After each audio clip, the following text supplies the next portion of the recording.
Hi, and welcome to the Philosophical Detours, number 10 of the World Networking Podcast.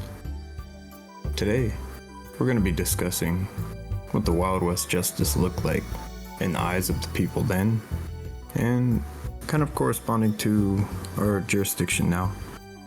There's quite a bit of difference that overlays the scene that was set within that time and within modern day. There's a lot more people in these areas now, not as much as some of the urban developments like New York and San Francisco, for instance, but we have a large amount of population that's migrated north since the founding of the West. And in turn, there was less law around the areas that could be readily accessible in these moments of trial. There were a lot of early cases where people got away from a fair trial and more so into the vigilante justice of things. The unions were a tough subject at first because many people saw them as troublesome overall towards the labor in that area and job opportunities. There was a lot of money going in and being produced to manufacture these plants where people could work.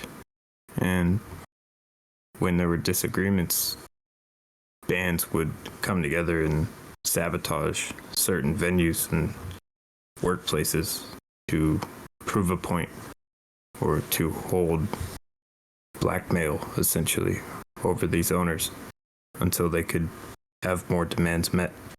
The demands would obviously vary, but the point being that this was a prominent matter in the early days of the West, when things were still being developed industrially. In the case that we're going to get into next episode, we're going to dive into our first true detailed study of one of these such cases in which the union fights the labor committees trying to instill justice over a case of murder. And it's quite the story, honestly. I'm excited to be sharing it, and this is to be our introduction into what the Wild West is more about on the outskirts of things when you look at the whole picture. When it comes to our justice system, there's a few resources I linked below that can get you into some of the types of environments that the Wild West is known for. Many of you probably are familiar, as it's quite the topic nowadays with Western movies and the media that's come out. The cowboys and Indians, so to speak, of America are a cultural staple as things have escalated over the years into changing our country to be what it is now. And culturally speaking and economically speaking, it's changed. People have changed, placements have changed, and the way that we conduct business and conduct work environments have changed to varying degrees. Now, a lot of the older towns that the West derived a lot of fame from were mining towns and milling towns, places where they'd gather a lot of the raw resources and produce something that they could use and ship out on wagons and trains alike. A lot of the times with the mountains, you wouldn't have any huge river systems that were always reliable due to the rugged nature of the rocks. So you'd have to really mostly rail things out that were in mass bulk or have various people in the area cart things out. But in those times, I believe the rail lines were mostly used in these western, northwest areas to transport quickly. One of these examples would be Virginia City, a little bit more northwest in position, but not too north. It's fairly central when it comes to the United States, Central West, but it's a good example of how trains were used and implemented along in an industrial fashion, as that whole town has rail lines all over the place that helped transport some of the ore and people that needed to travel, as having a workforce was just as important of a resource in that day than everything else, as you needed people that were reliable to be on that plant, be on that foundation, to be in the mines. As people had money, they would use as much leverage as they could to get the best amount of hours out of their workforce, which was partly the foundation of the unions.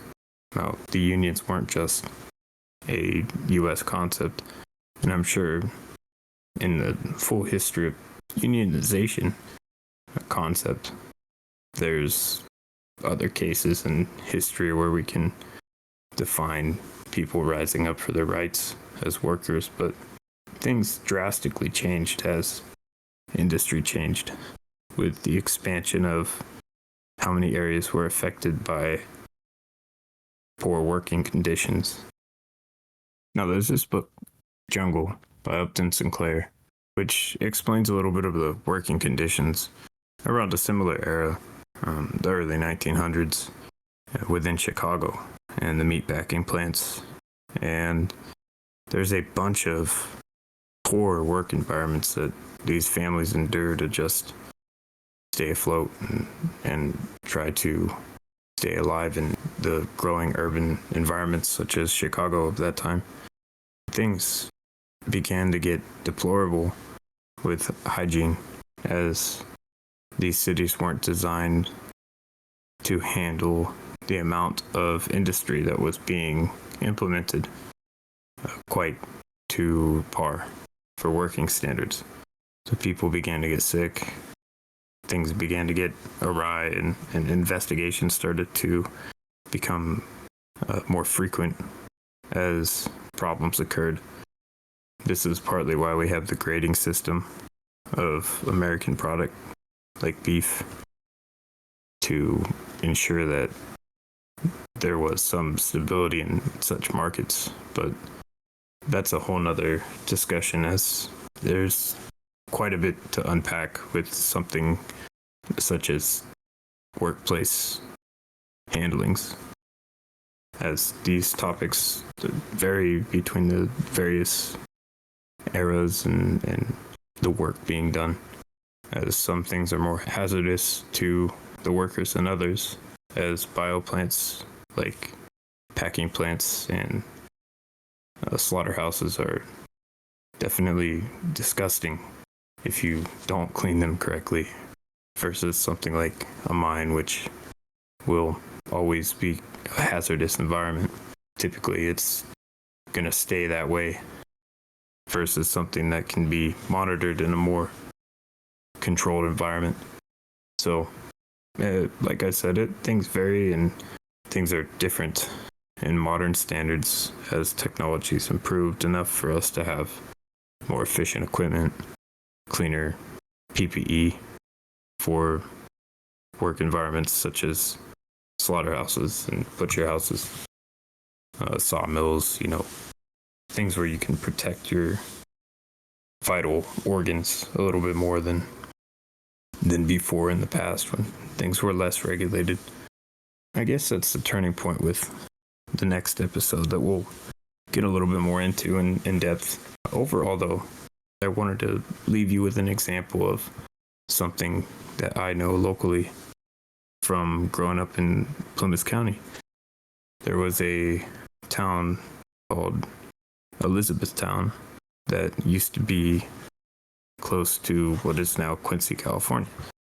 And The town itself was close around the outskirts on the west side of the town, where they had a successful town strip. I believe it was around 50 buildings and a population of around 3,000 to 5,000 people.